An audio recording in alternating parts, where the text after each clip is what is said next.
Bringing home a new puppy is an exciting time, but it also comes with a lot of responsibility. Those first few months are critical, not just from a behavioral standpoint, but nutritionally as well, because this is when your puppy's bones, joints, brain, and organs develop at an incredible pace. And since you only get one chance to support this crucial growth stage, it's essential to be well prepared from the start. One of the biggest decisions you'll face is what to feed your new furry friend. And let's be honest, it can feel overwhelming, especially for first-time puppy owners. Everyone will have an opinion. Your breeder, your vet, your friends and family, and even random strangers at the park. It's a bit like having a baby where everyone wants to share their advice. And just when you think you've heard it all, you walk into a pet store and face an endless array of options: kibble, wet, raw, lightly cooked, or even dehydrated. When did it become so complicated, right? But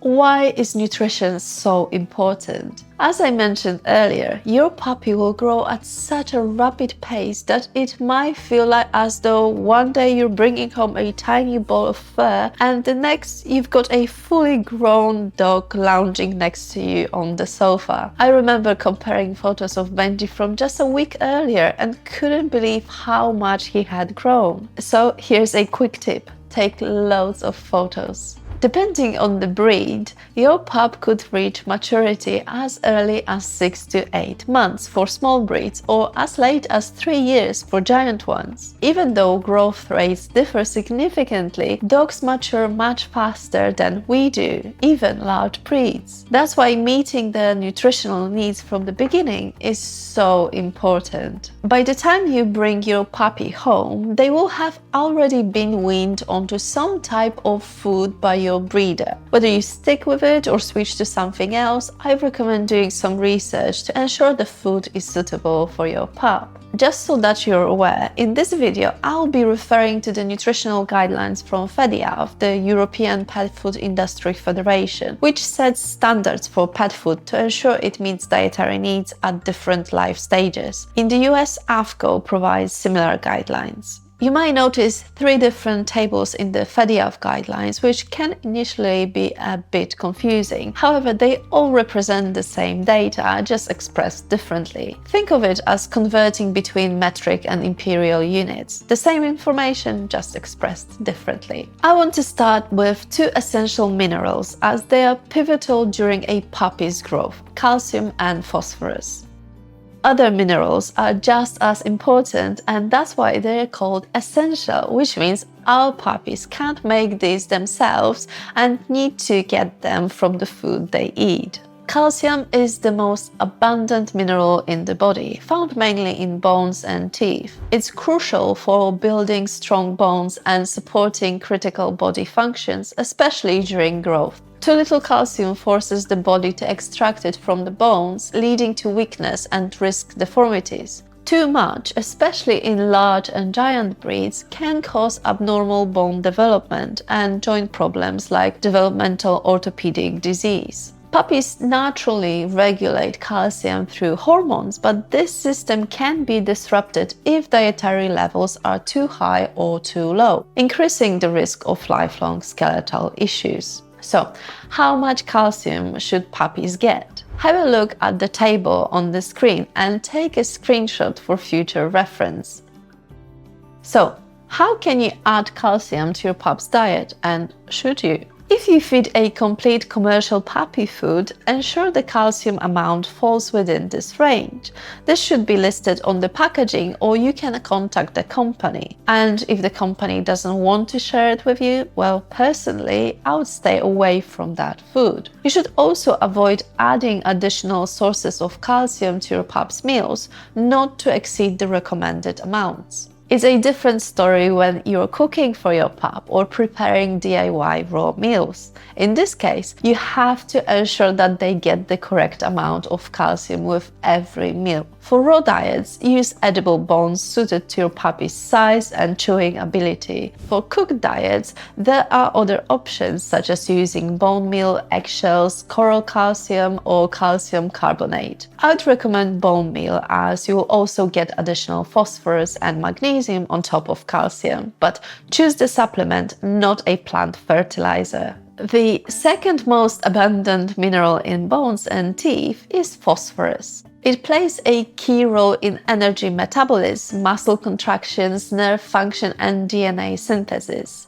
Phosphorus works closely with calcium, which is why we often hear about that important calcium to phosphorus ratio. Too much or too little of either can lead to bone problems. The ideal ratio for growing puppies is between 1.1 to 1 and 1.6 to 1 for early growth. For late growth, we have different maximum values for dogs up to 15 kilos. The maximum is 1.8 to 1, and for dogs over 15 kilos, it's 1.6 to 1. As you can see, there should always be slightly more calcium than phosphorus, and the margin of error is much smaller for larger dogs. But remember, it's not just the ratio. The total intake of both minerals matters. How much phosphorus should puppies get? We have minimums for early growth, which is 2.25 grams, and late growth of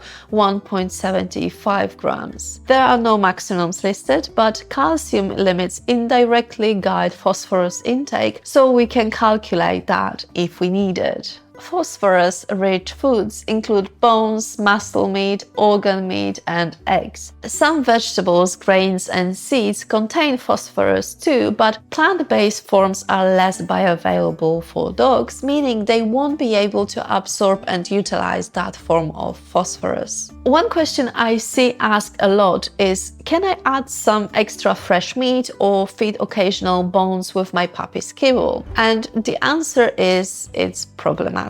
I don't want to get into too much detail here, but just as an example, some kibbles have high amounts of calcium and adding bones would exceed the recommended levels. Other dry foods, especially beef-based, have low levels of calcium because the beef bone meal they use is expensive, so adding extra meat without bone would further dissolve the calcium to phosphorus ratio, making it dangerous, especially for giant breeds. But that doesn't mean you shouldn't give your puppy fresh foods during growth stage. On the contrary, new studies show that incorporating at least 20% raw food into a puppy's diet or limiting dry food to less than 80% is linked to a reduced likelihood of allergies and skin problems in adulthood. So, if you want to add some fresh food to your puppy's diet while feeding kibble, opt for a complete and balanced fresh food diet, replacing parts of the kibble with an adequate amount of fresh food or rotating one day kibble, one day fresh. Okay, that's great, but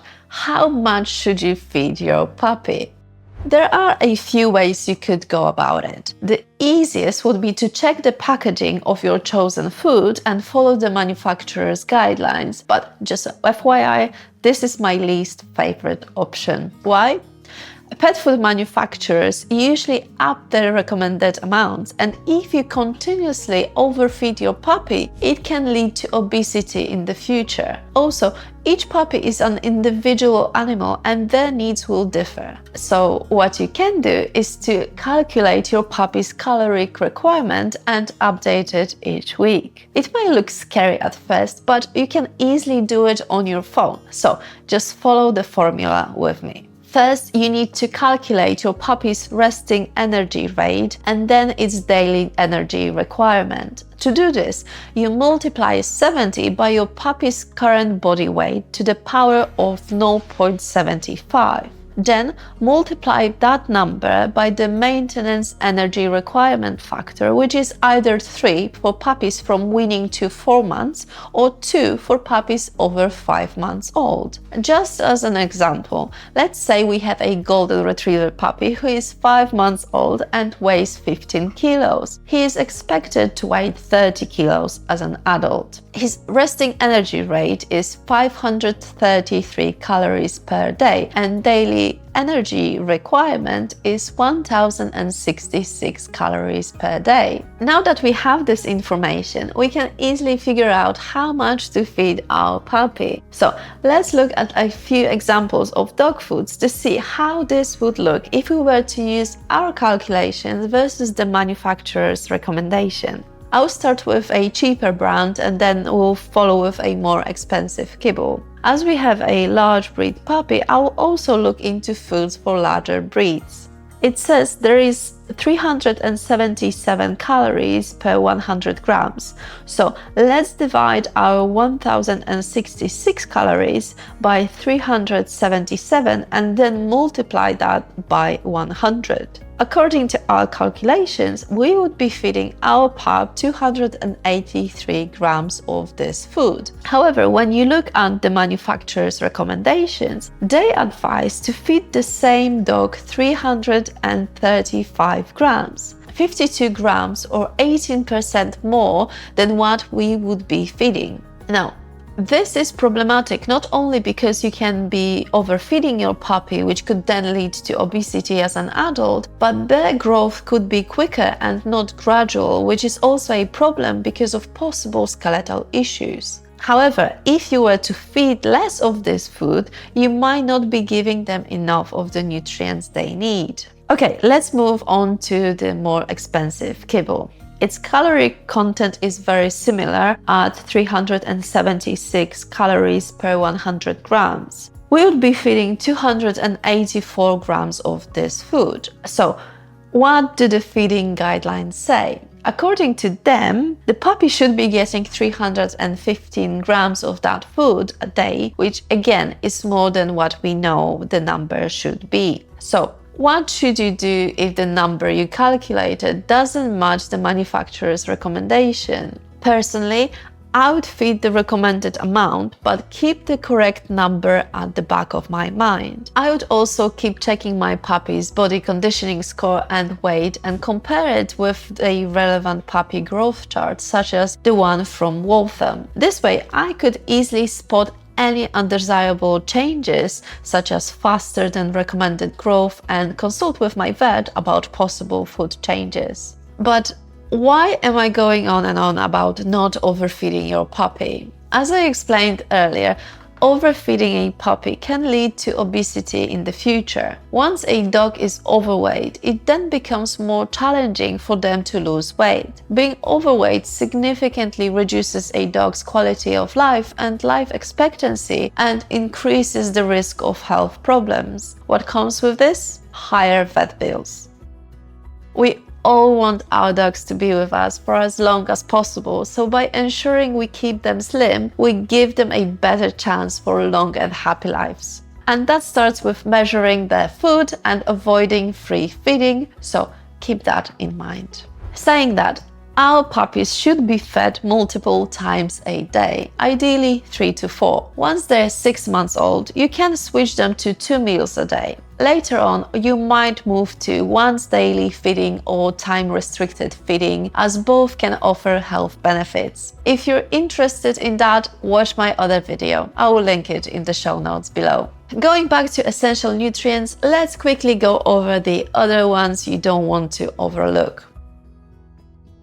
Omega-3 fatty acids are often called brain food for puppies. In fact, the brain is about 50% fat, and DHA, one of those essential fatty acids, makes up a big chunk of the fats in a young animal's brain. This means DHA helps with learning, memory, and trainability, so your pup can pick up new tricks more easily. In one study, puppies fed a diet low in DHA did worse in problem-solving and memory tests than puppies fed high DHA diets. EPA, another omega-3, supports the immune system and has anti-inflammatory effects, which can help keep skin, coat, and joints healthy. Cold water fatty fish such as salmon, sardines, mackerel, herring, and trout are the best sources. fish oil supplements like salmon oil or krill oil are also a popular way to boost these omega-3s in your puppy's diet. But remember, omega-3s are delicate. They can oxidize, or in other words, go rancid when exposed to air, heat or long storage, and lose their benefits. Watch my other video if you're interested in this topic. Next on our list is vitamin D, specifically D3, the form our dogs actually need. You might see vitamin D listed in nutrition guidelines, but here's the deal. D3 comes from animal sources and is much better absorbed than plant-based D2. And unlike us, dogs can't make vitamin D from sunlight. They need to get it from their food. Why does it matter? Without enough D3, puppies can't absorb calcium properly, which can lead to soft, bendy bones, a condition called rickets. D3 also supports muscle and immune function, but its main job is balancing calcium and phosphorus. In the wild, dogs would get vitamin D from the organs and fat of prey, but our modern puppies should get what they need from commercial diets that are fortified with D3. If you are feeding a homemade diet though, you must include a source of vitamin D. You can use cod liver oil or another fish oil that contains vitamin D. Add egg yolks regularly or use a vitamin D3 supplement. Cod liver oil is tricky though because it's very high in vitamin A as well, which can lead to toxicity if given too much. So never guess the dosage for vitamin D, as it's easy to overdose on a supplement. And overdosing on D3 is dangerous. It can lead to hypercalcemia, which means too much calcium in the blood that causes damage to the kidneys, heart and arteries. Early signs? Vomiting, diarrhea, loss of appetite, and drinking or peeing much more than usual. Large and giant breed pups are especially sensitive, so don't supplement unless your vet says so or you're following a properly balanced homemade diet. On the other hand, vitamin D deficiency is very rare in modern puppies because even inexpensive dog foods have added vitamin D. But it can still be seen in extreme neglect cases or if someone feeds their dog meals consisting of only meat and rice, as meat has almost no vitamin D and rice has none. Such a pup would sadly eventually get rickets.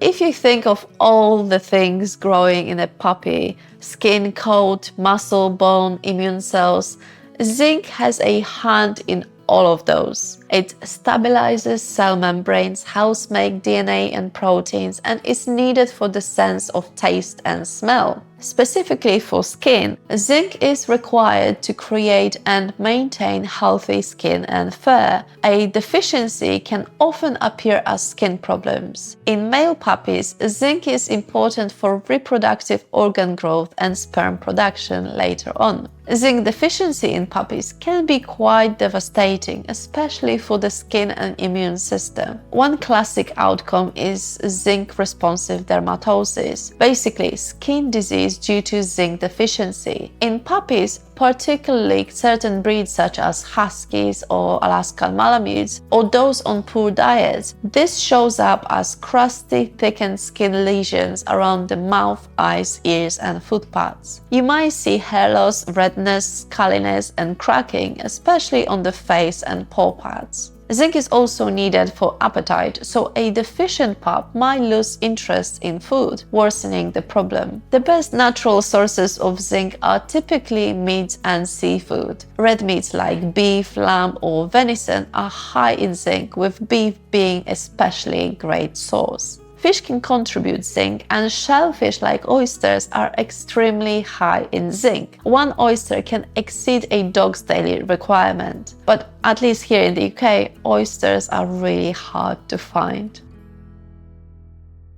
And the last nutrient I wanted to mention, as it's often overlooked, especially in homemade diets, is iodine. Iodine is a trace mineral with a very specific and crucial role. It is an essential component of thyroid hormones, which regulate the metabolic rate of almost every cell in the body and are critically important for growth, brain development and metabolism. In puppies, Adequate thyroid hormone levels are needed for the normal growth of tissues, the development of the nervous system, and the maintenance of energy levels. The richest natural sources of iodine come from the sea. Seaweed is very high in iodine. In fact, kelp powder is often used as a dog supplement for this very reason. Just a tiny pinch can meet iodine needs. However, dosing must be precise to avoid excess. I know there was a lot of information in this video, but I truly hope it helps you feel more confident about feeding your puppy, especially if you're going for homemade meals. Nutrition during those first months will lay the foundation for a lifetime of health, so every small step you take now can make a big difference later. I wish you all the best in this exciting new journey with your puppy, and I hope it's only filled with joyful memories, wagging tails, and of course, delicious, nutritious meals. Thanks so much for watching, and if you found this helpful, don't forget to like and subscribe so you don't miss the future videos.